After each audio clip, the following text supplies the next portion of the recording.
इस वीडियो में कक्षा 10 विज्ञान साइंस क्लास 10th का सारे चैप्टर के ऑब्जेक्टिव को रिवीजन करेंगे फास्ट में, जिसमें पहला प्रश्न दिया गया है। जिस न्यूनतम ताप पर कोई पदार्थ जलना शुरू करे उसे कहा जाता है, उसे ज्वलन कहा जाता है। जिस न्यूनतम ताप पर कोई पदार्थ जलना शुरू करे उसे ज्वलन कहा जाता है। अगला है, रासायनिक समीकरण को संतुलित करना आधारित होता है। यह है द्रव्यमान की अविनाशिता सिद्धांत पर होता है। नेक्स्ट अगला है, जल का विद्युत अपघटन होने पर हाइड्रोजन एवं ऑक्सीजन गैसों का मोल अनुपात जो होता है यह होता है 1:2 में। द्रवीभूत पेट्रोलियम गैस का जलना यह दहन अभिक्रिया होती है।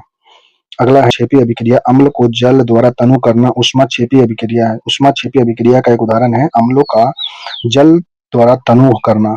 नेक्स्ट, वसा युक्त खाद्य पदार्थों को सड़ने से बचाने के लिए उपयोग किया जाने वाला पदार्थ जो होता है या इनमें से कोई नहीं है इसमें। नेक्स्ट, भोजन का पचना ऑक्सीकरण अभिक्रिया है। नेक्स्ट है, बिना ज्वाला के जलने वाला पदार्थ जो होता है वह कोयला होता है। बिना ज्वाला का जलने वाला पदार्थ कोयला होता है। श्वसन किस प्रकार की अभिक्रिया है? श्वसन जो है यह ऊष्माक्षेपी अभिक्रिया। श्वसन ऊष्माक्षेपी अभिक्रिया है। पेट्रोलियम गैस निम्नलिखित में से किसका मिश्रण नहीं है? पेट्रोलियम गैस जो है यह विभिन्न हाइड्रोक्लोरोकार्बन का नहीं है, जो कि प्रोपेन, एथेन, ब्यूटेन का मिश्रण है पेट्रोलियम। नेक्स्ट है, निम्नलिखित अभिक्रिया किस प्रकार की अभिक्रिया का उदाहरण है? निम्नलिखित अभिक्रिया जो है किस प्रकार की अभिक्रिया का उदाहरण है? यह जो अभिक्रिया है 4NH3G + 5O2G तिरचिन 4NO2G + 6H2OG जो यह उदाहरण दिया गया, यह जो है उदासीनीकरण अभिक्रिया का उदाहरण है। और उपचयन अपचयन रेडॉक्स अभिक्रिया का उदाहरण है। उपचयन अपचयन और उदासीनीकरण अभिक्रिया का उदाहरण है 4NH3G + 5O2G तिरचिन 4NO+G + 6H2OG यह उदासीनीकरण अभिक्रिया है और उपचयन अपचयन रेडॉक्स अभिक्रिया का उदाहरण है। अगला प्रश्न है, सूर्य के प्रकाश की उपस्थिति में सिल्वर क्लोराइड के उद्भव पर वह स्लेटी हो जाता है क्योंकि उसमें सिल्वर क्लोराइड के अपघटन पर सिल्वर बनने के कारण होता है। सिल्वर क्लोराइड के अपघटन पर सिल्वर बनने के कारण सूर्य के प्रकाश की उपस्थिति में सिल्वर क्लोराइड के उद्भासन पर एक स्लेटी हो जाता है। अगला है, अम्लीय परमैंगनेट विलियम युक्त एक बीकर में फेरम सल्फेट का तनु विलयन धीरे धीरे मिलाया जाता है। हल्के जामुनी रंग का विलयन क्षीण होता है तथा अंततः रंग विलुप्त हो जाता है। निम्न में से कौन सा कथन उपरोक्त परीक्षण के लिए सही बताया गया है? इसमें जो है यह है कि MnO4 एक ऑक्सीकारक है तथा यह FeSO4 का ऑक्सीकृत करता है। MnO4 एक ऑक्सीकारक है तथा यह FeSO4 को ऑक्सीकृत करता है। नेक्स्ट है, तेल के नमूने को लंबे समय तक ताजा रखने के लिए कौन से प्रयोग किया जाता है? इसमें विधि जो है हीलियम तथा नाइट्रोजन विधि होता है। तेल के नमूने को लंबे समय तक ताजा रखने के लिए उसमें हीलियम और नाइट्रोजन गैस का प्रयोग करते हैं। नेक्स्ट, निम्नलिखित में से कौन सा ऑक्सीकारक है? कौन इसमें ऑक्सीकारक है? O2 है। ऑक्सीजन जो है ऑक्सीकारक है। अगला है, निम्नलिखित में से कौन सा संयोजन अभिक्रिया है? संयोजन अभिक्रिया जो इसमें दिया गया यह है संयोजन अभिक्रिया 2 और 4 दिया गया। 4Al + 3O2 तिरचिन 2Al2O3 हो जाएगा और चौथा में MgO + H2O से MgOH Hol2 हो जाता है। नेक्स्ट है, फोटोग्राफी प्लेट बनाने में किस पदार्थ का उपयोग होता है? फोटोग्राफी प्लेट बनाने के लिए AgNO3 का प्रयोग होता है, सिल्वर ब्रोमाइड का प्रयोग। नेक्स्ट है, अगला चैप्टर है अम्ल क्षार एवं लवण। अम्ल क्षार एवं लवण, इस चैप्टर के सारे ऑब्जेक्टिव को प्रश्न को रिवीजन करेंगे। अम्ल क्षार लवण, जिसमें पहला प्रश्न दिया गया, जल में घुलनशील भस्म को कहा जाता है। जल में घुलनशील भस्म को कहते हैं वह होता है क्षार होता है। जल में घुलनशील भस्म क्षार कहलाता है। कौन सा लवण का उदाहरण है? इसमें लवण MgCl2 लवण है। MgCl2 लवण है, जबकि CaOH Hol2 लवण अम्ल है। NaOH क्षार है। HCl भी अम्ल है। नेक्स्ट, निम्नलिखित में से कौन सा एक अम्ल का उदाहरण है? इसमें अम्ल जो है इसमें H3PO4 अम्ल है। H3PO4 अम्ल है, जबकि KOH क्षार है। C4O भी क्षार है। MgOH Hol2 भी क्षार है। नेक्स्ट है, निम्नलिखित में से कौन सा एक भस्म का उदाहरण है? भस्म का जो उदाहरण दिया गया है यह KOH भस्म है। KOH भस्म है। मानव पेट में पाए जाने वाला अम्ल का नाम है HCl है। HCl हाइड्रोक्लोरिक अम्ल है। बैटरिक में किस अम्ल का उपयोग किया जाता है? बैटरिक में जो होता है H2SO4 का होता है, सांद्र H2SO4 सल्फर डाइऑक्साइड का होता है। नेक्स्ट, पीएच को निम्नलिखित में से किस रूप में परिभाषित किया गया? पीएच को जो है -log H+ में। सिरका में कौन सा अम्ल पाया जाता है? एसिटिक अम्ल है। किसकी प्रकृति अम्लीय होती है? लाइम जूस का प्रकृति अम्लीय होता है, लाइम जूस का। नेक्स्ट, इमली में पाया जाने वाला अम्ल जो होता है, इमली में पाया जाने वाला अम्ल का नाम है टार्टरिक अम्ल है। किसी विलयन का पीएच मान बढ़ने से हाइड्रोजन आयन H प्लस की सांद्रता जो होती है यह घट जाती है। किसी विलयन का पीएच मान बढ़ाने से हाइड्रोजन आयन की सांद्रता घटती है। नेक्स्ट उदासीन विलयन हाइड्रोजन आयन का H प्लस मान होता है, इसमें 10⁻⁷ एम होता है। उदासीन विलयन हाइड्रोजन आयन का H प्लस मान होता है 10⁻⁷ एम होता है। निम्नलिखित में से कौन सा गंधीय या ऑल्फैक्टरी सूचक नहीं है? इसमें गंधीय ऑल्फैक्टरी सूचक कौन नहीं है? फिनॉल ऑल्फैक्टिन नहीं है, जबकि गंधीय या ऑल्फैक्टरी सूचक है प्याज, लौंग, वेनिला भी है। नेक्स्ट नेडल नेडल पौधे के पत्ते को छूने पर डंक जैसा दर्द होता है। यह दर्द किस प्रकार के अम्ल के स्राव से होता है? यह जो होता है मेथनोइक अम्ल के स्राव से होता है। नेक्स्ट दंत क्षय रोकने के लिए हमें नियमित रूप से दांत को ब्रश करने की सलाह दी जाती है। सामान्यतः काम में लिए जाने वाला टूथपेस्ट की प्रकृति कैसी होनी चाहिए? यह होना चाहिए क्षारीय होना चाहिए, क्षारीय प्रकृति की टूथपेस्ट होना चाहिए। नेक्स्ट नीले लिटमस को लाल रंग में परिवर्तित कर देने वाला विलयन का पीएच मान हो सकता है, यह होता है 6 होता है। नीले लिटमस को लाल रंग में परिवर्तित करने वाला विलयन का पीएच मान जो होता है 6 होता है। नेक्स्ट है कोई विलयन लाल लिटमस को नीले लिटमस में बदल देता है, इसका पीएच मान होगा 11 हो जाएगा। कोई विलयन लाल लिटमस को नीले लिटमस में बदलेगा, इसका पीएच मान 11 होता है। नेक्स्ट है कौन अम्लीय सामर्थ्य के बढ़ते हुए क्रम में व्यवस्थित किया गया है? जिसमें जल जल का सामर्थ्य कम होता है, अम्लीय सामर्थ्य एसिटिक अम्ल का ज्यादा होता है, उससे भी ज्यादा हाइड्रोक्लोरिक अम्ल का जल सामर्थ्यता होता है। एक अम्ल तथा एक क्षारक के जलीय विलयन के लिए कौन से कथन सही दिए गए हैं? एक अम्ल और एक क्षारक का जो है इसमें सही दिया गया है, 1 और 2 सही दिया गया है। जिसमें पहला कथन जो था इसमें पीएच जितना उच्च होगा अम्ल उतना दुर्बल होता है। पीएच जितना उच्च होगा अम्ल उतना ही दुर्बल होता है। अगला है पीएच जितना कम होता है क्षारक उतना ही दुर्बल होता है। पीएच जितना कम होगा क्षारक उतना ही दुर्बल होता है। अगला चैप्टर है धातु एवं अधातु। धातु एवं अधातु, इस चैप्टर के सारे ऑब्जेक्टिव प्रश्न को रिवीजन करेंगे। धातु अधातु, जिसमें पहला प्रश्न दिया गया है अयस्क में उपस्थित अपद्रव्य को क्या कहा जाता है? अयस्क में उपस्थित अपद्रव्य को कहा जाता है या गैंग कहते हैं। अयस्क में उपस्थित अपद्रव्य को गैंग कहते हैं। सल्फाइड अयस्क का सांद्रण किस प्रक्रिया द्वारा होता है? सल्फाइड अयस्क का सांद्रण जो होता है फेन उत्प्लावन विधि द्वारा होता है। सल्फाइड अयस्क का सांद्रण फेन उत्प्लावन विधि द्वारा होता है। निम्नलिखित में से कौन से आयनिक यौगिक के लिए उदाहरण नहीं है? आयनिक यौगिक के उदाहरण इसमें कौन नहीं दिया गया है? जिसमें हो जाएगा आयनिक यौगिक जो नहीं है 1 और 2 या आयनिक यौगिक नहीं है इसमें। HCl CCl4 आयनिक यौगिक नहीं है, जबकि NaCl और KCl आयनिक यौगिक है। NaCl KCl आयनिक यौगिक है, जबकि HCl और CCl4 आयनिक यौगिक नहीं है। नेक्स्ट है zinc oxide. Zinc zinc hydrochloric अम्ल में घुलकर कौन सा गैस प्रदान करता है? जिंक जो होता है हाइड्रोक्लोरिक अम्ल में घुलकर कौन सा गैस प्रदान करता है? यह करता है हाइड्रोजन गैस। जिंक जो होता है हाइड्रोक्लोरिक अम्ल में घुल करके हाइड्रोजन गैस प्रदान करता है। नेक्स्ट बेदाग इस्पात। स्टेनलेस स्टील में कौन सा धातु मिश्रित नहीं होता है? या कॉपर नहीं होता, जबकि निकेल, लोहा, क्रोमियम मिलाया जाता है। बेदाग इस्पात स्टेनलेस स्टील में कौन सा धातु मिश्रित नहीं होता है? कॉपर नहीं होता, जबकि निकेल, फेरस और क्रोमियम होते हैं। लोहा, निकेल और क्रोमियम होता है। पीतल किसका मिश्र धातु होता है? यह तांबा जिंक का होता है। नेक्स्ट है तीन तत्व एक्स वाई जेड है। इलेक्ट्रॉनिक विन्यास दिया गया है x-2 8 y-2 8 7 तथा z-2 8 2। निम्नलिखित में से कौन सा कथन सत्य इसमें दिया गया है? y अधातु है तथा z धातु है। इसमें y जो है अधातु का है और z जो है धातु तत्व का दिखाया गया है। निम्नलिखित में से किस धातु को चाकू से काटा जा सकता है? यह है lithium, potassium, sodium. Lithium, potassium, sodium सभी को चाकू वह धातु है जिसे चाकू से काटा जा सकता है।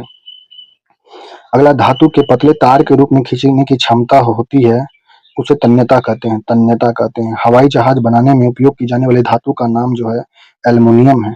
क्या होता है जब कैल्शियम को जल के साथ अभिक्रिया कराते हैं तो कैल्शियम को जल के साथ अभिक्रिया कराने से यह बने हुए हाइड्रोजन गैस के बुलबुले कैल्शियम की सतह पर चिपक जाते हैं। जब कैल्शियम को जल के साथ अभिक्रिया कराते हैं तो बना हुआ हाइड्रोजन गैस के बुलबुला कैल्शियम की सतह पर चिपक जाता है।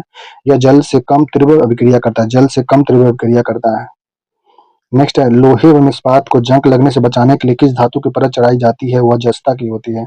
कौन सा एल्युमिनियम का एस्क है? एल्युमिनियम का एस्क बॉक्साइड है। खाद्य पदार्थ के डिब्बों पर जिंक की बजाय टीन का परत लेप होता है, क्यों किया जाता है? क्योंकि टीन की अपेक्षा जिंक अधिक अभिक्रियाशील होता है। खाद्य पदार्थ के डिब्बों पर जिंक की बजाय टीन का लेप होता है, क्योंकि टीन की अपेक्षा जिंक अधिक अभिक्रियाशील होता है। टीन की अपेक्षा जिंक जो होता है अधिक अभिक्रियाशील होता है। किस धातु का ऑक्साइड उभयधर्मी होता है? एल्युमिनियम धातु का ऑक्साइड उभयधर्मी होता है। लोहे के फ्राइंग पैन को जंग से बचाने के लिए कौन सा विधि उपयुक्त किया जाता है? वह होता है ग्रीज लगाकर, जिंक की परत चढ़ाकर, पेंट लगाकर। लोहे के फ्राइंग पैन को जंग लगने से बचाने के लिए कौन सी विधि उपयुक्त की जाती है? जिंक की परत चढ़ाकर, पेंट लगाकर, ग्रीज लगाकर, ये सभी विधि है। नेक्स्ट अगला चैप्टर है कार्बन एवं उसके यौगिक। कार्बन एवं उसके यौगिक, इस चैप्टर के सारे ऑब्जेक्टिव को पढ़ेंगे। कार्बन और उसके यौगिक, जिसमें पहला प्रश्न दिया गया है। इस चैप्टर का पहला प्रश्न है, द्विबंध वाले हाइड्रोकार्बन को कहा जाता है। द्विबंध वाले हाइड्रोकार्बन को कहा जाता है। द्विबंध वाले हाइड्रोकार्बन को कहते हैं, या कहते हैं संतृप्त हाइड्रोकार्बन। द्विबंध वाले हाइड्रोकार्बन को संतृप्त हाइड्रोकार्बन कहते हैं। एल्कीन का सामान्य सूत्र जो होता है CnH2n होता है। एल्कीन का सूत्र होता है एल्काइन का CnH2n-2 होता है। एल्केन का CnH2n+2 होता है। एकल बंध वाले हाइड्रोकार्बन को कहा जाता है संतृप्त हाइड्रोजन। एकल बंध वाले को संतृप्त हाइड्रोकार्बन कहते हैं। संतृप्त हाइड्रोकार्बन एकल बंध, द्विबंध वाले को संतृप्त हाइड्रोकार्बन कहते हैं। एल्काइन एल्काइन का सामान्य सूत्र जो होता है CnH2n-2 होता है। एल्काइन का सामान्य सूत्र होता है। निम्न में से कौन सा समीकरण साबुनीकरण अभिक्रिया को दर्शाता है? साबुनीकरण अभिक्रिया जो दिया गया है इसमें CH3COO C2H2 plus NaOH plus तीर चिन्ह CH3COO Na प्लस C2H5OH होता है। यह साबुनीकरण अभिक्रिया दर्शाता है। निम्नलिखित में से कौन असंतृप्त हाइड्रोकार्बन का उदाहरण है? असंतृप्त हाइड्रोकार्बन का जो उदाहरण है 4 और 5 असंतृप्त हाइड्रोकार्बन के उदाहरण है। नेक्स्ट अगला है, एल्कोहल समूह में अनुलग्न जोड़ा जाता है, यह OH होता है। एल्कोहल समूह में अनुलग्न जोड़ा जाता है OH को। कौन सा समूह योगशील अभिक्रिया प्रदर्शित करता है? यह होता है एल्काइन। एल्काइन समूह जो होता है योगशील अभिक्रिया प्रदर्शित करता है। योगशील एल्कीन होता है। एल्कीन योगशील प्रक्रिया शुरू करता है। ब्यूटेनॉन चतुर्थ कार्बन यौगिक है। इसका प्रकार्यात्मक समूह जो होता है यह होता है कीटोन होता है। ब्यूटेनॉन चतुर्थ कार्बन यौगिक है। इसका प्रकार्यात्मक समूह जो होता है कीटोन होता है। खाना बनाते समय यदि बर्तन की तली बाहर से काली काली हो रही है तो इसका अर्थ होता है ईंधन पूरी तरह से नहीं जल रहा है। खाना बनाते समय यदि बर्तन की ताली बाहर से काली हो रही है तो इसका अर्थ होता है कि ईंधन पूरी तरह से नहीं जल रहा है। नेक्स्ट है, इथेन का आणविक सूत्र C2H6 है। इसमें 7 सहसंयोजक आबंध होते हैं। एथेन का आणविक सूत्र C2H6 है। इसमें जो 7 सहसंयोजक आबंध होते हैं इथेन में।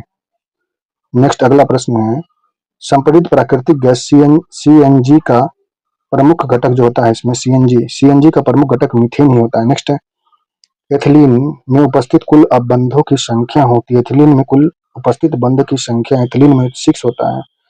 इनमें से कौन कार्बन के अपरूप के रूप में जाने जाते हैं? कार्बन का अपरूप जो होता है यह होता है ग्रेफाइट, फ्लोरीन, हीरा। सभी कार्बन के अपरूप है ग्रेफाइट, फ्लोरीन और हीरा। नेक्स्ट है, बायोगैस का अवयव में जो होता है मीथेन होता है। साबुन के अणु में क्या होते हैं? साबुन के अणु जो होते हैं इसमें होते हैं जल रागी शीर्ष एवं जल विरागी पुंज होते हैं। जल रागी शीर्ष पे होते हैं और जल विरागी पुंज पे होते हैं। निम्नलिखित में से कौन सा कथन सामान्यतः यौगिक कार्बनिक यौगिक के लिए सत्य होता है? यह जो होता है कार्बनिक यौगिक के लिए सत्य है। अणुओं के मध्य प्रबल आकर्षण बल नहीं होते हैं इसमें, और ये विद्युत के अल्पचालक होते हैं। कार्बनिक यौगिक जो होते हैं विद्युत के अल्पचालक होते हैं। अगला चैप्टर है तत्वों का आवर्ती वर्गीकरण। तत्वों का आवर्त वर्गीकरण, इस चैप्टर के सारे ऑब्जेक्टिव को पढ़ेंगे। तत्वों का आवर्त वर्गीकरण में जिसमें पहला प्रश्न दिया गया है, आवर्त सारणी में कुल आवर्तों की संख्या होती है। आवर्त सारणी में कुल आवर्त की संख्या जो होती है 7 होता है, और वर्ग की संख्या जो होता है आवर्त सारणी में वर्ग की संख्या 14 होता है, वर्ग की संख्या 18 होता है, 7 होता है इसमें आवर्त होता है। नेक्स्ट है, आधुनिक आवर्त सारणी में कुल तत्व वर्गीकरण का आधार जो है यह परमाणु क्रमांक। आधुनिक आवर्त सारणी में तत्व वर्गीकरण का आधार है परमाणु क्रमांक है। समूह 17 के तत्वों को कहा जाता है, समूह 17 के तत्वों को कहते हैं हेलोजन्स कहते हैं। 17वें समूह के तत्वों को हेलोजन कहते हैं। कौन सा संक्रमण तत्व इसमें होता है? लोहा जो संक्रमण तत्व होता है। किस तत्व के पास अधिकतम संयोजी इलेक्ट्रॉन होते हैं? वह होता है कि फास्फोरस के पास अधिकतम संयोजी इलेक्ट्रॉन होते हैं। एका एल्युमिनियम ऑक्साइड बनाता है यह E2O3 प्रकार का। एका एल्युमिनियम ऑक्साइड बनाता है E2O3 प्रकार का। मेंडलीव ने अपने आवर्त सारणी को तत्वों का व्यवस्थित किया था। मेंडलीव ने किया था रासायनिक परमाणु द्रव्यमान के आधार पर, रासायनिक गुणधर्म के आधार पर, मूल गुणधर्म के आधार पर। मेंडलीव ने अपने आवर्त सारणी में तत्वों का व्यवस्थित किया था, परमाणु द्रव्यमान के आधार पर, रासायनिक गुणधर्म के आधार पर, मूल गुणधर्म के आधार पर किया था। नेक्स्ट त्रिक सिद्धांत दिया गया है। त्रिक सिद्धांत जो है डोबेराइनर के द्वारा दिया गया। त्रिक सिद्धांत डोबेराइनर के द्वारा दिया गया था। आवर्त सारणी में समूह जेड के तत्वों को कहा जाता है, इसे कहते हैं क्षारीय मिद्रा धातु कहते हैं। आवर्त सारणी में समूह जेड के तत्वों को क्षारीय मिद्रा धातु कहते हैं। नेक्स्ट है आवर्त सारणी के आवर्त में बाएं से दाएं जाने पर समानता परमाणु के आकार में क्या परिवर्तन होता है? यह होता है घट जाता है। आवर्त सारणी के आवर्त में बाएं से दाएं जाने पर समानता परमाणु के आकार में क्या परिवर्तन होता है? परिवर्तन में एक घटता है। आवर्त सारणी में आवर्त में बाएं से दाएं जाने पर समानता परमाणु के आकार में क्या परिवर्तन होता है? इसमें घट जाता है, परमाणु का आकार घट जाता है। अगला परमाणु संख्या 15 वाले तत्वों के ऑक्साइड की प्रकृति कैसी होती है? परमाणु संख्या 15 वाले तत्वों की ऑक्साइड प्रकृति जो होती है अम्लीय होती है। वर्ग 13 से 18 तक वाले तत्वों को कहते हैं पी ब्लॉक कहते हैं। वर्ग 13 से 18 तक वाले तत्वों को कहते हैं पी ब्लॉक कहते हैं। अगला है 1, 2 और 4 कथन सही दिया गया, जिसमें आधुनिक आवर्त सारणी के संदर्भ में कथन असत्य दिया गया, असत्य कथन था। इसमें सत्य कथन जो होगा, तीसरा कथन सत्य है। आधुनिक आवर्त सारणी में तत्वों को उनके बढ़ते हुए परमाणु भार के आधार पर रखा गया है। आधुनिक आवर्त सारणी में तत्वों के उनके बढ़ते हुए परमाणु भार के आधार पर व्यवस्थित किया गया है। नेक्स्ट अगला है तत्व ए बी सी डी तथा ई के परमाणु क्रमांक क्रमशः 9, 11, 17, 12 तथा 13 हैं। तो तत्वों का कौन सा युग्म समान समूह से संबंधित रखता है? यह तत्व हो जाएगा ए और सी। ए पर आ जाएगा 11 और सी पे आ जाएगा 12। ये दोनों तत्व युग्म समान समूह में संबंध रखते हैं। नेक्स्ट अगला है आवर्त सारणी में बाईं से दाईं ओर जाने पर प्रवृत्तियां के बारे में कौन सा कथन गलत दिया गया है? इसमें गलत कथन जो है परमाणु आसानी से इलेक्ट्रॉन का त्याग करता गलत दिया है, जबकि आवर्त सारणी में बाएं से दाएं की ओर जाने पर प्रवृत्ति जो दिया गया है इसमें इसके ऑक्साइड अधिक अम्लीय हो जाते हैं, संयुक्ता इलेक्ट्रॉन की संख्या बढ़ जाती है, तत्वों की धातु प्रकृति घटती है बाएं से दाएं जाने पर। नेक्स्ट सबसे भारी धातु जो है यह प्लेटिनियम सबसे भारी धातु है। आवर्त सारणी के अंतिम समूह के सदस्य को कहते हैं अक्रिय गैस कहते हैं। आवर्त सारणी के अंतिम समूह के सदस्य को अक्रिय गैस कहते हैं।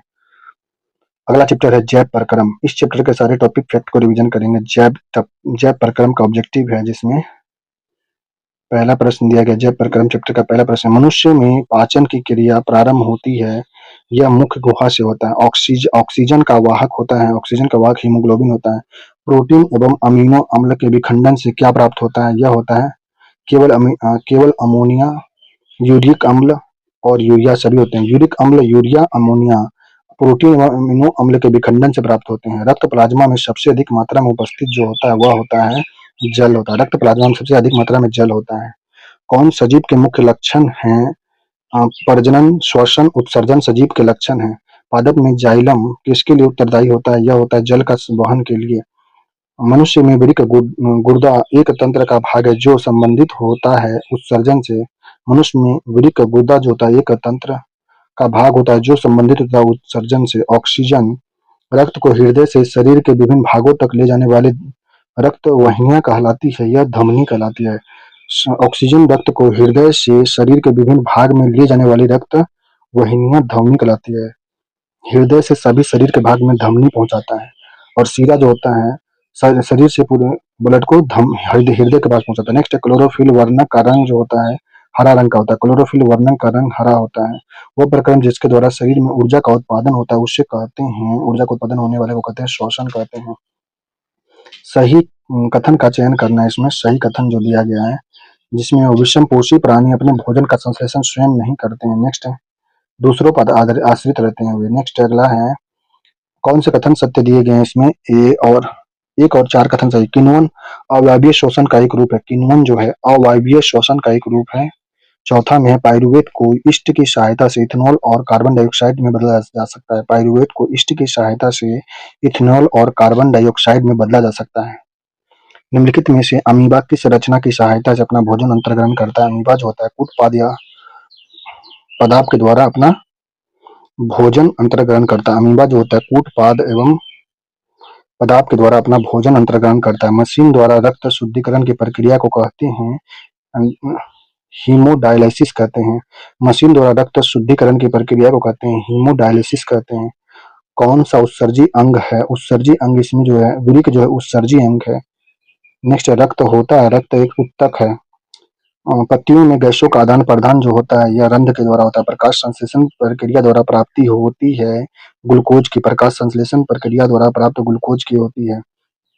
निम्न में से कौन सा कथन स्वपोषी पोषण के लिए सही नहीं दिया गया? यह है वे कार्बन डाइऑक्साइड और जल को सूर्य के प्रकाश की अनुपस्थिति में कार्बोहाइड्रेट में बदल देते हैं, गलत है। जबकि वे स्वपोषी जो होते हैं वे आहार श्रृंखला में पृथक पोषी स्तर पर बनते हैं।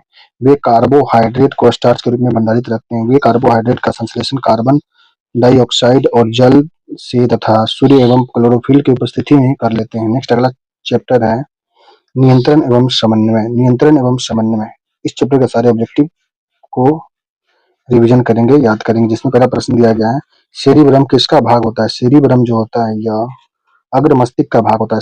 सेरिब्रम अग्र मस्तिष्क का भाग होता है। मादा जनन हार्मोन होते हैं। मादा जनन हार्मोन का नाम है प्रोस्टेजोन, एस्ट्रोजोन, एरिस्टोडियोल। एरिस्टोडियोल जो होता है मादा जनन हार्मोन है। प्रोजेस्टेरोन भी मादा जनन हार्मोन है। एस्ट्रोजेन भी मादा जनन हार्मोन है। एस्ट्रोजेन, प्रोजेस्टेरोन, एरिस्टोडियोल भी होता है। नेक्स्ट मास्टर ग्रंथि को कहते हैं पीयूष ग्रंथि। मास्टर ग्रंथि को पीयूष ग्रंथि कहते हैं। कौन अंतःस्रावी ग्रंथि नहीं है इसमें? बुटिज ग्रंथि अंतःस्रावी ग्रंथि नहीं है। जबकि पैराथायराइड ग्रंथि, वृषण, अंडाशय ये सभी अंतःस्रावी ग्रंथि है। अंतःस्रावी ग्रंथि में पैराथायराइड ग्रंथि, अंडाशय, वृषण है। नेक्स्ट है थायरॉक्सिन के बारे में कौन सा कथन सत्य नहीं दिया गया? थायरॉक्सिन के बारे में गलत है। थायरॉक्सिन के संश्लेषण के लिए लौह आवश्यक होता है, गलत दिया गया। जबकि थायरॉक्सिन को थायराइड हार्मोन भी कहते हैं। थायरॉक्सिन को संश्लेषण के लिए थायराइड ग्रंथि का आयोडीन की आवश्यकता होती है। यह शरीर में कार्बोहाइड्रेट, प्रोटीन और वसाओं के उपापचय को निर्गमन करता है। थायरॉक्सिन हार्मोन जो होता है। अगला है मस्तिष्क के संदर्भ में निम्नलिखित कथन पर विचार करना। मस्तिष्क के संदर्भ में निम्नलिखित कथन पर विचार करना। जो सत्य कथन दिया गया है मस्तिष्क के लिए 3 और 4 सही दिया गया। लार श्रवण, स्वाद, वमन, रुधिर दाब जैसी अनैच्छिक क्रियाओं का नियंत्रण पश्च मस्तिष्क में स्थित मेडुला द्वारा होता है। लार श्रावण, स्वाद, वमन, रुधिर दाब जैसी अनैच्छिक क्रियाओं का नियंत्रण पश्च मस्तिष्क में स्थित मेडुला द्वारा होता है। सुनने, सूंघने, स्मरण शक्ति, देखने के लिए केंद्र अग्र मस्तिष्क में स्थित होता है। सुनने, सूंघने, स्मरण शक्ति, देखने के केंद्र जो होते हैं अग्र मस्तिष्क में स्थित होते हैं। नेक्स्ट है एंड्रोजन होता है। एंड्रोजन नर हार्मोन जो होता है एंड्रोजन नर हार्मोन होता है। नेक्स्ट है रक्तचाप में श्वसन गति का नियंत्रण जो होता है रक्तचाप में श्वसन गति का नियंत्रण होता है यह सेरिब्रम द्वारा होता है। रक्तचाप एवं श्वसन गति का नियंत्रण जो होता है यह सेरिबलम द्वारा होता है। एस्ट्रोजेन का स्राव किसके द्वारा होता है? यह होता है अंडाशय द्वारा एस्ट्रोजेन का स्राव होता है। दो तंत्रिका कोशिका के मध्य खाली स्थान को कहते हैं एक्सोन। दो तंत्रिका कोशिका के मध्य खाली स्थान को एक्सोन कहते हैं। वृक्क के संरचनात्मक एवं क्रियात्मक इकाई को क्या कहते हैं? नेफ्रॉन कहते हैं। वृक्क की क्रियात्मक संरचनात्मक इकाई को नेफ्रॉन कहते हैं। अगला प्रश्न है ऑक्सिन जो होता है यह हार्मोन होता है। ऑक्सिन हार्मोन होता है। थायराइड ग्रंथि की अति सक्रियता का परिणाम क्या होता है? ग्वाइटर रोग। थायराइड ग्रंथि की अति सक्रियता का परिणाम ग्वाइटर रोग होता है। निम्न में से परिवर्ती क्रियाओं का नियंत्रण केंद्र जो होता है यह केशुरु रज्जु में होता है। प्रतिवर्ती क्रियाओं का नियंत्रण केंद्र केशुरुक रज्जु में होता है। जीवन का आधार जो होता है न्यूक्लिक अम्ल। जीवन का आधार न्यूक्लिक अम्ल। नेक्स्ट है ग्राही अंगों के बारे में कथनों पर कौन सा कथन सही दिया? ग्राही अंग के बारे में जो कथन दिया गया है इसमें रसग्राही अंग स्वाद का पता लगाते हैं जबकि घ्राणग्राही अंग गंध का पता लगाते हैं। रसग्राही अंग स्वाद का पता लगाते हैं जबकि घ्राणग्राही अंग गंध का पता लगाते हैं। रसग्राही अंग स्वाद का पता जबकि घ्राणग्राही अंग गंध का पता लगाते हैं। गुस्सा, तनाव एवं डर को स्थिति में स्रावित होने वाले हार्मोन का नाम जो है एपिनेफ्रिन है। एपिनेफ्रिन हार्मोन है। गुस्सा, तनाव एवं डर की स्थिति में स्रावित होने वाला हार्मोन का नाम है एपिनेफ्रिन हार्मोन है। एपिनेफ्रिन हार्मोन है। गुस्सा, तनाव, डर की स्थिति में स्रावित होने वाला हार्मोन है एपिनेफ्रिन हार्मोन है। नेक्स्ट अगला चैप्टर है जीव जनन कैसे करते हैं। इस चैप्टर के सारे ऑब्जेक्टिव को पढ़ेंगे जिसमें पहला प्रश्न दिया गया है नर युग्मक को कहा जाता है। नर युग्मक को कहा जाता है शुक्राणु। नर युग्मक को शुक्राणु कहते हैं। पुष्पी पौधों में जनन अवस्थाओं का सही क्रम जो होता है यह युग्मक, युग्मनज, भ्रूण, नवोभिद होते हैं। युग्मक के बाद युग्मक से युग्मनज बनते हैं। युग्मनज से भ्रूण, भ्रूण से नवोद्भिद बनते हैं पुष्पी पादपों के जनन में। नेक्स्ट, पुष्पों के संदर्भ में निम्नलिखित में से कौन सा कथन सत्य दिया गया है? यह है, निषेचन के बाद इसमें फल बनता है। पुष्पी पादप में निषेचन के बाद में फल बनता है, सही है। तीसरा, ये लैंगिक जनन के अंग होते हैं। पुष्पी पुष्पी पादप जो होते हैं ये लैंगिक जनन वाले अंग होते हैं। नेक्स्ट है, नर का पुष्प का नर भाग को कहते हैं पुमंग कहते हैं। पुमंग पुष्प का नर भाग होता है और जायांग जो होता है मादा भाग होता है। नेक्स्ट है, इष्ट में अलैंगिक जनन होता है, यह मुकुलन द्वारा होता है। पौधे के मादा भाग को क्या कहते हैं? यह कहते हैं जायांग कहते हैं। भ्रूण का विकास होता है गर्भाशय में। भ्रूण का विकास गर्भाशय में। निषेचन के बाद युग्मनज विभाजित होकर क्या बनाते हैं? वह भ्रूण बनाते हैं। निषेचन के बाद युग्मनज विभाजित होकर भ्रूण बना देते हैं। स्त्री केसर के आधारीय भाग को कहा जाता है अंडाशय। स्त्री केसर के आधारीय भाग को अंडाशय कहते हैं। कायिक प्रवर्धन संभव होता है पत्ती, जड़, तना सभी में। कायिक प्रवर्धन संभव होता है पत्ती, तना, जड़ सभी में। नेक्स्ट, अमीबा, ईस्ट और स्पाइरोगैरा में जनन की सामान्य विशेषता क्या होती है? अमीबा, ईस्ट और स्पाइरोगैरा में सामान्यतः जनन की जो विशेषता होती है यह होती है वे अलैंगिक रूप से जनन करते हैं। नेक्स्ट है, निम्नलिखित में से किस जीव में अलैंगिक जनन मुकुलन द्वारा होता है? वह होता है ईस्ट में। ईस्ट वे जीव होते हैं जिसमें अलैंगिक जनन मुकुलन द्वारा होता है। नेक्स्ट है, कौन सा भाग अगुणित होता है? पराग। पराग जो होता है अगुणित भाग होता है। परकंद का उदाहरण दिया गया है इसमें, अदरक परकंद है। परागकोश में परागकोश में क्या पाया जाता है? परागकोश में अंडक पाया जाता है। अंडक। द्विखंडन पाया जाता है। द्विखंडन जो होता है यह अमीबा और प्राइमेशियम दोनों में होता है। द्विखंडन अमीबा एवं प्राइमेशियम में होता है। युग्मक स्थानांतरण किसके द्वारा हो सकता है? युग्मक स्थानांतरण वायु एवं जल दोनों द्वारा युग्मक का स्थानांतरित होता है। जीवों में वे कौन से जीव हैं जो अलैंगिक विधि से जनन करते हैं? वे होते हैं अलैंगिक अलैंगिक विधि से जनन करने वाले जीव जो हैं वे हैं अमीबा, केला, ईस्ट में अलैंगिक जनन होता है। अलैंगिक जनन जो है अमीबा, केला, ईस्ट में होता है। निम्न में से गेमा द्वारा प्रजनन होता है। गेमा द्वारा प्रजनन जो होता है कुछ ब्रायोफाइटा में गेमा द्वारा प्रजनन होता है। कुछ ब्रायोफाइटा में ग्रेमा द्वारा जनन होता है। अगला चैप्टर है आनुवांशिक एवं जैव विकास। आनुवांशिक एवं जैव विकास, इस चैप्टर के सारे ऑब्जेक्टिव प्रश्न को रिवीजन करेंगे जिसमें पहला प्रश्न दिया गया है, एक ही प्रजातियों के बीच आपस में प्रजनन को कहते हैं वह अंतः प्रजनन कहलाता है। एक ही प्रजातियों के बीच आपस में प्रजनन अंतः प्रजनन कहलाता है। जैव विकास को सर्वप्रथम समझाया था लैमार्क द्वारा। जैव विकास लैमार्क के द्वारा बताया गया था। नेक्स्ट है, गुणसूत्र बनते हैं। गुणसूत्र जो होते हैं यह डीएनए तथा आरएनए से गुणसूत्र बनते हैं। अफ्रीका मानव का सबसे निकट संबंधित कौन है? यह है। नेक्स्ट है, इसमें कोई नहीं दिया गया है। नेक्स्ट, ग्रेगर जॉन मेंडल किसके प्रतिपादन के लिए प्रसिद्ध हैं? ग्रेगर जॉन मेंडल जो हैं यह आनुवांशिकता के नियम के लिए ग्रेगर जॉन मेंडल प्रसिद्ध है। मनुष्य में गुणित क्रोमोसोम की संख्या होती है। मनुष्य में गुणित क्रोमोसोम की संख्या जो होता है 23 होता है। द्विगुणित क्रोमोसोम की संख्या 23 जुड़ा होता है। नेक्स्ट है, उत्परिवर्तन शब्द किसके द्वारा दिया गया था? उत्परिवर्तन शब्द जो था ह्यूगो डी व्रीज के द्वारा उत्परिवर्तन शब्द दिया गया था। चमगादड़ तथा पक्षी के पंख उदाहरण होते हैं ये समरूप अंग के। चमगादड़ और पक्षी के जो अंग होते हैं, पंख होते हैं, चमगादड़ तथा पक्षी के पंख उदाहरण है समरूप अंग के। प्रभुत्व का नियम होता है। प्रभुत्व का नियम जो था, एक माता पिता के संतान केवल F1 पीढ़ी में प्रमुख पात्र दिखाते हैं। प्रभुत्व का नियम में जब माता पिता की संतान केवल F1 पीढ़ी के प्रमुख पात्र दिखाते हैं। नेक्स्ट है, एक जीवाश्म पक्षी का नाम क्या है जो एक पक्षी की तरह दिखता है परंतु सरीसृप के जैसे अन्य विशेषता इसमें पाई जाती है? वह पक्षी का नाम है आर्कियोडेप्टिक्स होते हैं। कौन सी प्रक्रिया ग्रेगर जॉन मेंडल के नियम का अपवाद था? यह प्रक्रिया था लिंकेज। ग्रेगर जॉन मेंडल के नियम का अपवाद लिंकेज प्रक्रिया था। नेक्स्ट है, अनुवांशिकी उत्परिवर्तन होता है या गुणसूत्र में अनुवांशिकी उत्परिवर्तन होता है? मटर के दो पौधों के जिनमें से एक गोल तथा हरे बीज वाला RYY तथा दूसरा झुर्रीदार एवं पीले बीज वाला r YY तथा F1 पीढ़ी उत्पन्न हुई है तब इसके बीज गोल तथा पीले रंग के बने F1 पीढ़ी के पौधे के बीज बनेंगे। स्व संस्करण कराए जाने पर F1 पीढ़ी के बीच पौधे के बीज के लक्षण के कुछ नए समुच्चय बने। निम्न में से नए समुच्चय का चयन करना है इसमें। यह समुच्चय जो हो जाएंगे झुर्रीदार हरे हो जाएंगे और गोल पीले रंग के दिखेंगे। नेक्स्ट, जीन में अचानक परिवर्तन जो एक पीढ़ी से दूसरी पीढ़ी में होता है उसे क्या कहते हैं? उसे उत्परिवर्तन कहते हैं। जीन में अचानक परिवर्तन जो एक पीढ़ी से दूसरी पीढ़ी में होता है उसे कहा जाता है उत्परिवर्तन कहते हैं। अनुवांशिकी के पिता किसे कहा जाता है? मेंडल को अनुवांशिकी का पिता कहते हैं।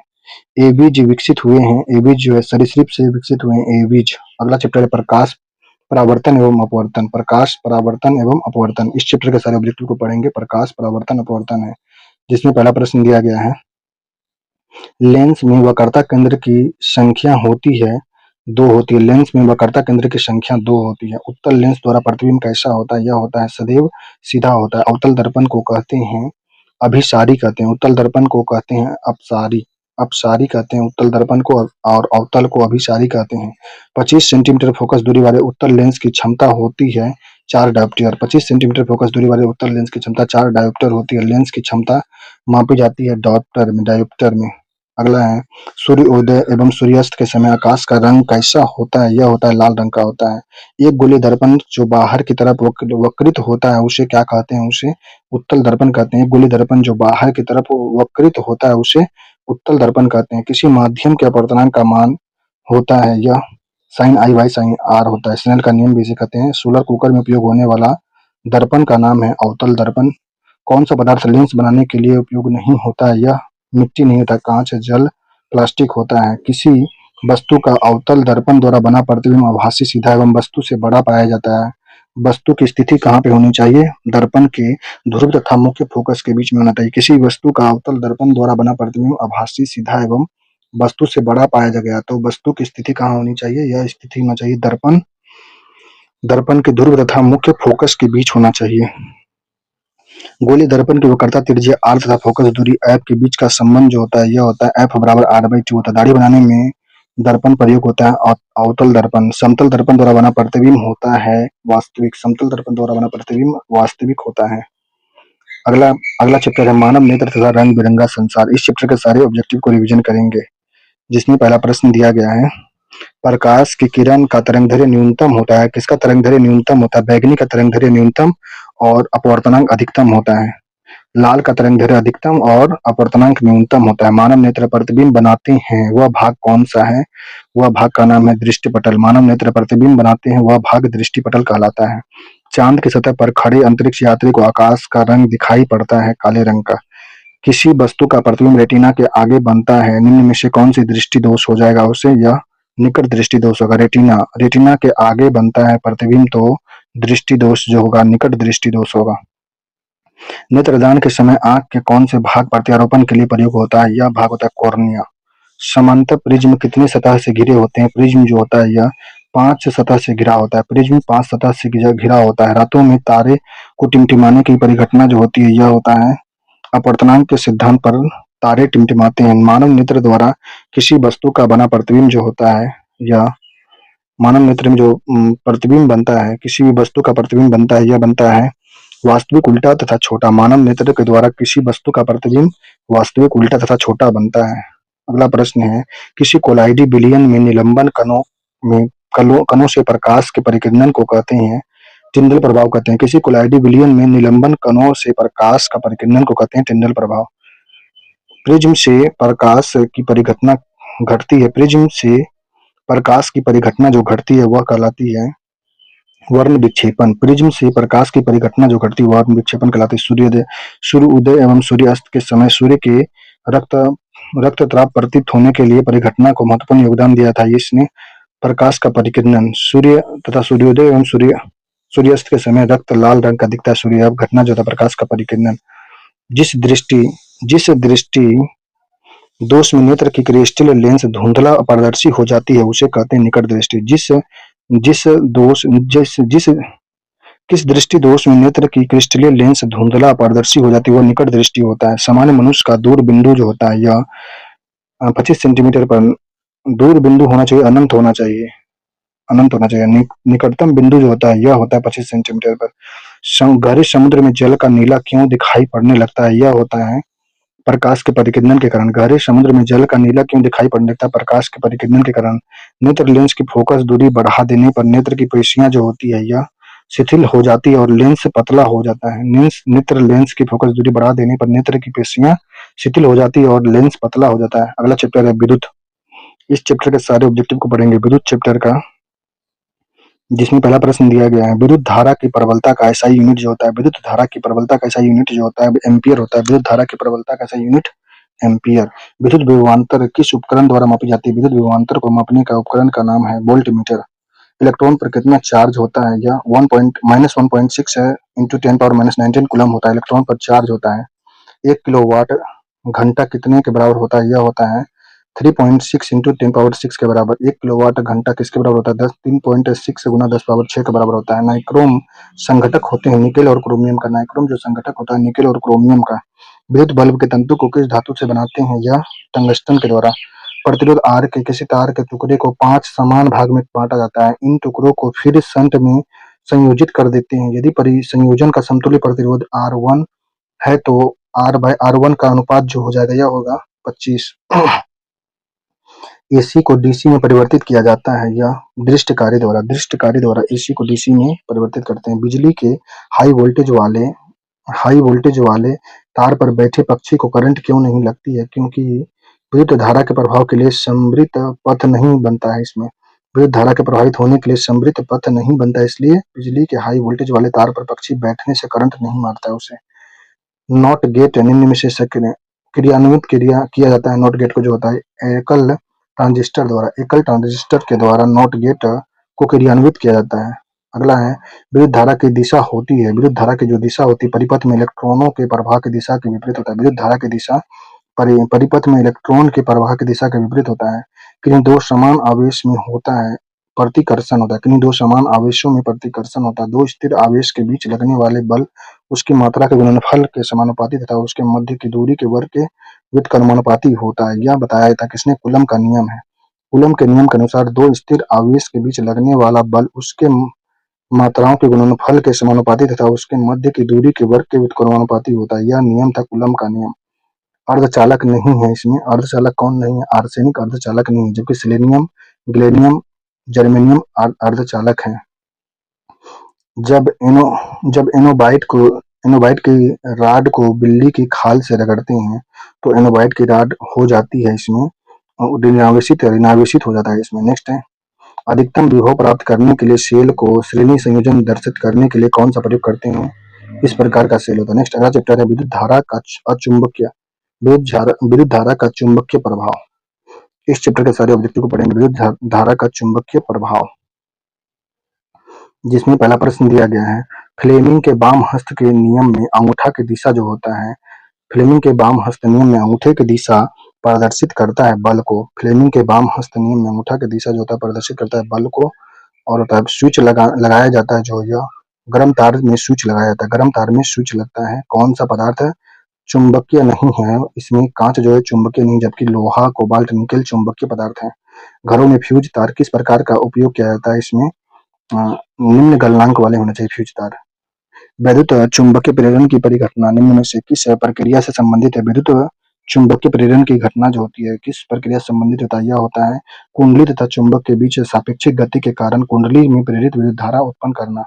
कुंडली तथा चुंबक के बीच सापेक्षिक गति के कारण कुंडली में प्रेरित विद्युत धारा उत्पन्न करना यह विद्युत चुंबकीय प्रेरण की परिघटना के कारण संबंधित है। नेक्स्ट है किसी तार में प्रवाहित विद्युत धारा के परिणाम में वृद्धि होती है तो किए गए बिंदु पर उत्पन्न चुंबकीय क्षेत्र परिणाम पर क्या प्रभाव पड़ता है? यह प्रभाव जो होता है बढ़ जाएगा। किसी तार में प्रवाहित विद्युत धारा के परिणाम में वृद्धि होती है तो किए गए बिंदु पर उत्पन्न चुंबकीय क्षेत्र परिणाम पर क्या प्रभाव पड़ेगा? यह प्रभाव बढ़ेगा। विद्युत जनित्र ऊर्जा के किस रूप में बदलते हैं? यह बदलता है यांत्रिक ऊर्जा को विद्युत ऊर्जा में। विद्युत जनित्र ऊर्जा के किस रूप में बदल जाता है? यांत्रिक ऊर्जा को विद्युत ऊर्जा में। चुंबकीय बल क्षेत्र का एसआई मात्रक जो होता है न्यूटन प्रति एम्पियर मीटर होता है। चुंबकीय बल का क्षेत्रफल का एसआई मात्रक न्यूटन प्रति मीटर एम्पियर मीटर होता है।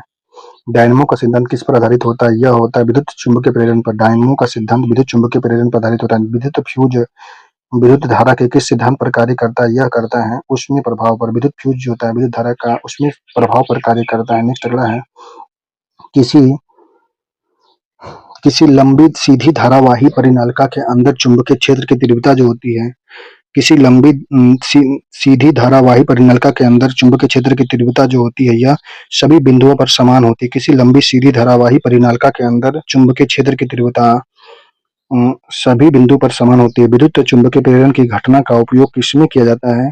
विद्युत जनित्र में। विद्युत चुंबकीय प्रेरण की घटना का उपयोग विद्युत जनित्र में करते हैं। लघुपतन के समय परिपथ में विद्युत धारा का मान पर प्रभाव पड़ता है, लगातार परिवर्तन होते रहता है। विद्युत लघुपतन के समय परिपथ में विद्युत धारा के मान पर परिवर्तन जो होता है या लगातार परिवर्तन होते रहता है, प्रभाव पड़ता है। वोल्टेज वोल्टता के स्रोत से जुड़े किसी चालक में प्रति सेकंड व्युत्पन्न ऊष्मा जो होती है धारा के वर्ग के समानुपाती होता है। वोल्टता के स्रोत से जुड़े किसी चालक में प्रति सेकंड उत्पन्न ऊष्मा जो होती है धारा के वर्ग के समानुपाती होता है।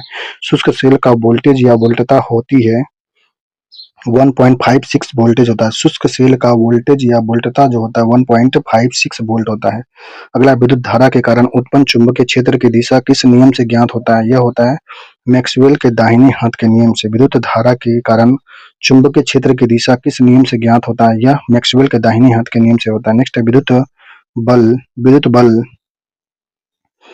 बल निम्न में से कौन से प्रभाव पर कार्य करता है? विद्युत बल जो होता है यह विद्युत प्रभाव का चुंबकीय प्रभाव पर। विद्युत बेल जो होता है यह विद्युत प्रवाह के चुंबकीय प्रभाव पर कार्य करता है। नेक्स्ट अगला चैप्टर है ऊर्जा के स्रोत। इस चैप्टर के सारे ऑब्जेक्टिव को पढ़ेंगे, जिसमें ऊर्जा के स्रोत चैप्टर में जिसमें पहला प्रश्न दिया गया है, अनवीकरणीय ऊर्जा स्रोत नहीं है इसमें। सूर्य नवीकरणीय ऊर्जा स्रोत है। प्राकृतिक गैस, कोयला, पेट्रोलियम अनवीकरणीय ऊर्जा के स्रोत हैं। जैव गैस की मीथेन कितने प्रतिशत होता है? जैव गैस में जो मीथेन होता है यह 45 से 75% होता है। 45 से 75% जैव गैस में मीथेन होता है। अगला है, पृथ्वी के लिए सौर नियतांक का मान जो होता है 1.4 किलोवाट प्रति मीटर स्क्वायर होता है। पृथ्वी के लिए सौर नियतांक का मान 1.4 किलोवाट प्रति मीटर स्क्वायर होता है। हाइड्रोजन बम किस सिद्धांत पर आधारित होता है? हाइड्रोजन बम जो होता है नाभिकीय संलयन पर।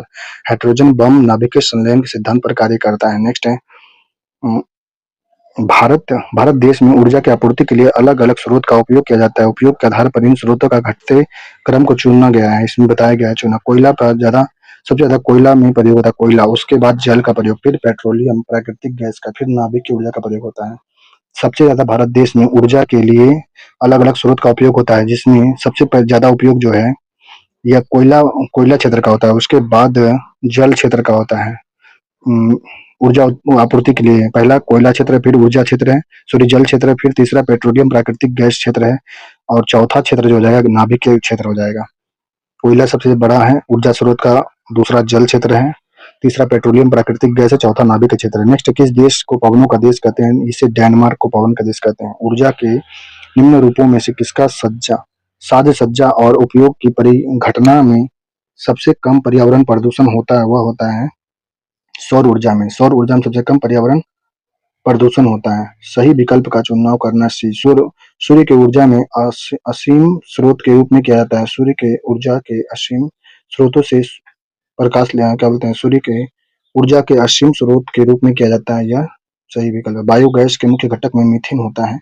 ग्लोबल वार्मिंग के लिए ग्लोबल वार्मिंग के लिए कौन सा मुख्य कारण होता है? ग्लोबल वार्मिंग में CO2 होता है, कार्बन डाइऑक्साइड होता है, ग्लोबल वार्मिंग का मुख्य घटक होता है। अम्लीय वर्षा होने का मुख्य कारण होता है। अम्लीय वर्षा होने का मुख्य कारण जो होता है इसमें दिया गया है, जीवाश्म ईंधन के जलने पर वायुमंडल में कार्बन, नाइट्रोजन व सल्फर के ऑक्साइड मुक्त होते हैं अम्लीय वर्षा के लिए। कल्पक्कम नाभिकीय विद्युत संयंत्र स्थित यह है तमिलनाडु में। कल्पक्कम नाभिकीय विद्युत संयंत्र स्थित है। जैव ऊर्जा स्रोत का उदाहरण नहीं है इसमें। नाभिकीय ऊर्जा जैव का नहीं, जबकि कोयला, गोबर गैस, लकड़ी है। किस तत्व का उपयोग नाभिकीय ऊर्जा में नहीं होता है? यह सिलिकॉन का प्रयोग नाभिकीय ऊर्जा में नहीं होता, जबकि यूरेनियम, प्लूटोनियम, थोरियम का प्रयोग नाभिकीय ऊर्जा में होता है। सिलिकॉन का उपयोग नाभिकीय ऊर्जा में नहीं होता है, जबकि यूरेनियम, प्लूटोनियम, थोरियम का उपयोग नाभिकीय ऊर्जा में होता है। किसी जल विद्युत शक्ति संयंत्र में अधिक विद्युत शक्ति उत्पन्न की जा सकती है यदि जल अधिक ऊंचाई से गिराया जाता है, तो क्योंकि इसमें होता है विद्युत उत्पन्न करने के लिए अधिक स्थितिज ऊर्जा प्राप्त हो जाती है। इसमें विद्युत उत्पन्न करने के लिए अधिक स्थितिज ऊर्जा प्राप्त हो जाती है, इसलिए ऐसा होता है। नेक्स्ट है, अगला चैप्टर है पर्यावरण, हमारा पर्यावरण। अगला चैप्टर है हमारा पर्यावरण। इस चैप्टर के सारे ऑब्जेक्टिव को पढ़ेंगे हमारा पर्यावरण में, जिसमें पहला प्रश्न दिया गया है, निम्नलिखित में से पर्यावरण का जैविक घटक नहीं है। इसमें जैविक घटक में हवा जैविक घटक नहीं, मनुष्य, पौधे, जीव जंतु जैविक घटक है। मांसाहारी जीवों उपभोक्ता श्रेणी में जो आते हैं, यह आते हैं प्राथमिक उपभोक्ता और तृतीय उपभोक्ता में आते हैं। द्वितीय उपभोक्ता और तीसरे उपभोक्ता में मांसाहारी जीव आते हैं। ओजोन परत के क्षरण के लिए मुख्यतः घटक जो होते हैं CFC है। आहार श्रृंखला के प्रत्येक पोषक स्तर पर कुल ऊर्जा का कितना प्रतिशत अगले स्तर को प्राप्त होता है? यह 10% ही होता है। CFC गैस का उपयोग किया जाता है। यह जेट इंजन, फ्रिज में, एसी में, एसी, फ्रिज, जेट इंजन में CFC गैस का प्रयोग होता है। फ्रिज में, एसी में, जेट इंजन में। जैविक क्रम द्वारा अपघटित होने वाला पदार्थ जो कहलाता है, सूखे घास और पत्ते जो होते हैं जैविक प्रक्रम द्वारा अपघटित होने वाले पदार्थ होते हैं। कौन से समूह में जैव अनवनीकरण पदार्थ उपस्थित होते हैं? यह होते हैं घास, लकड़ी तथा प्लास्टिक में होते हैं। नेक्स्ट है, कूड़े कचरे को एक स्थान पर इकट्ठा करके उनको वैज्ञानिक तरीके से निपटने की प्रक्रिया को क्या कहते हैं? कचरा प्रबंधन कहते हैं। कूड़े कचरे को एक स्थान पर इकट्ठा करके उसको वैज्ञानिक तरीका से निपटने की प्रक्रिया को कचरा प्रबंधन। कौन सा पारिस्थितिकी तंत्र कृत्रिम होता है? इसमें जल जीवनशाला। पर्यावरण के लिए मुख्यतः खतरा निम्न में से कौन सा होता है? यह पर्यावरण में बढ़ती हुई जनसंख्या पर्यावरण के लिए खतरा है। कार्बन क्रेडिट क्या होता है? कार्बन क्रेडिट जो होता है, कार्बन उत्पन्न की अनुमति तथा वास्तव में उत्पन्न कार्बन के बीच का अंतर को कार्बन क्रेडिट कहते हैं। अगला है, गैसीय प्रदूषण को नियंत्रित करने के लिए उपयोग किया जाता है अवशोषण का। गैसीय प्रदूषण को नियंत्रित करने के लिए अवशोषण का प्रयोग करते हैं। BOD का तात्पर्य होता है, BOD जो होता है घुलित ऑक्सीजन में कमी, BOD का तात्पर्य होता है प्रकाश संश्लेषण की क्षमता जो होती है यह उत्पादक में ज्यादा होती है। प्रकाश संश्लेषण की क्षमता ज्यादा उत्पादक में होती है।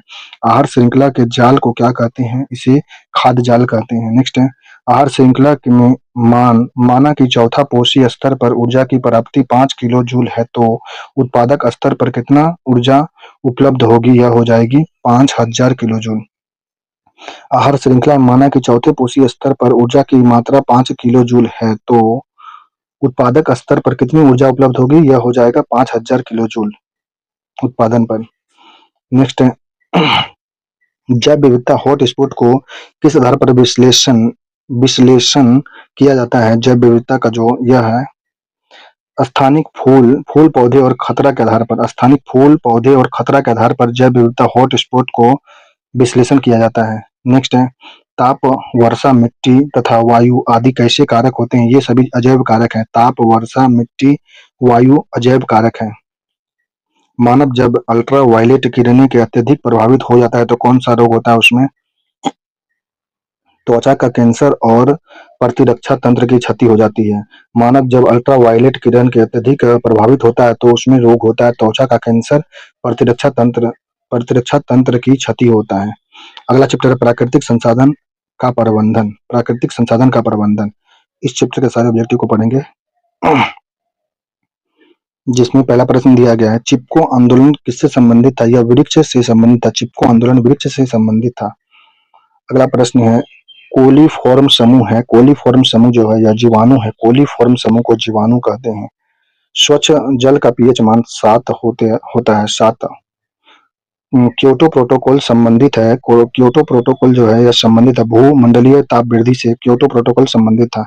विश्व पर्यावरण दिवस जो मनाते हैं यह 5 जून को मनाते हैं। RRR कौन से हैं जो जैव प्राकृतिक संसाधन में लंबे समय तक संरक्षित रहते हैं? RRR जो होते हैं ये होते हैं चक्रण, रिसाइकिल, पुनः उपयोग, रीयूज, कम उपयोग, रिड्यूस। RRR जो है प्राकृतिक संसाधन में लंबे समय तक संरक्षित बनाए रखने में मदद करते हैं। RRR जिसमें पहला R होता है रिसाइकलिंग, रिसाइकिल मतलब चक्रण होता है, और दूसरा होता है पुनः उपयोग में होता है रीयूज होता है, रीयूज। तीसरा होता है कम उपयोग को रिड्यूस कहते हैं। रिड्यूस करना मतलब कम उपयोग करना, रीयूज मतलब पुनः उपयोग करना, पुनः चक्रण मतलब रिसाइकलिंग करना। RRR में रिसाइकिल, रीयूज, रिड्यूस होता है। प्राकृतिक संसाधन में लंबे समय तक संरक्षित बनाए रखने प्रयोग होता है। नेक्स्ट है, टिहरी बांध कहाँ पे स्थित है? यह है उत्तराखंड में टिहरी बांध है। अगला प्रश्न है, बाढ़ के पानी में जलमग्न नलियों के पास छोटे छोटे गड्ढे छोटे रोककर बांध बनाने वाली महत्वपूर्ण विधि होती है। यह क्या करता है? यह ए और सी करता है। ए में भूजल का पुनः भरण करने के लिए करता है, और सी होता है पानी को रोकता है और मिट्टी कटने से बचा देता है, नहीं मिट्टी नहीं कटने देता है। बाढ़ के पानी के जलमग्न नलियों के पास आस-पास छोटे-छोटे रोक बांध बनाना बनाना महत्वपूर्ण होता है, क्योंकि यह भूजल को पुनः भरण करता है और पानी को रोकता है और मिट्टी कटने से नहीं देता है। गंगा परियोजना किस साल शुरू हुआ था? यह हुआ था 1985 में। गंगा परियोजना 1985 में शुरू हुआ था। तो इस प्रकार क्लास 10th का साइंस को रिवीजन कर लिया गया है।